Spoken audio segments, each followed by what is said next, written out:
অনেক দিন আগে এক ঘন সবুজ জঙ্গলে সব পশুরা একেবারে একটি পরিবারের মতো থাকতো। সবার নিজস্ব আওয়াজ ছিল, কিন্তু হৃদয় ছিল এক। কেউ কারো সাথে ঝগড়া করতো না, সবাই মিলেমিশে থাকতো। কিন্তু একদিন সেই জঙ্গলে এলো এক বুড়ো সিংহ। বয়স তার, দাঁত দুর্বল করে দিয়েছিল, কিন্তু রাগ আর ক্ষুধা আগের মতোই ছিল। যে পেল তাকেই আক্রমণ করত। ধীরে ধীরে জঙ্গলের শান্তি ভেঙে গেল, খুশি মলিন হয়ে গেল, আর সকলের মুখে ভয়ের রেখা ফুটে উঠল। অবশেষে সবাই এক বড় সভা ডাকলো। বট গাছের নিচে গোল হয়ে বাসা হলো। টিয়া পাখি সভাপতি হলো, ময়ূর শঙ্খ বাজাল, কচ্ছপ নিয়ম পড়ে শোনাল।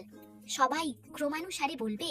খরগোশ কাঁদতে কাঁদতে বলল, আমরা দৌড়াতে দৌড়াতে ক্লান্ত হয়ে গেছি। হরিণ বলল, এখন তো জল খেতেও ভয় লাগে। তখন টিয়া সামনে এসে বলল, ভয়কে একসাথে হারাতে হবে। আমাদের হাতি ভাই সিংহের চেয়েও শক্তিশালী, কিন্তু শুধু শক্তিতে নয়, বুদ্ধি আর নিয়মে। জিরাফ তার লম্বা গলায় দূর দূরান্ত দেখল।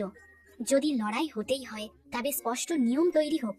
জঙ্গলের মঞ্চে একটি ন্যায্য প্রতিযোগিতা, আর যে জিতবে জঙ্গল তার হবে, কিন্তু কাউকে মেরে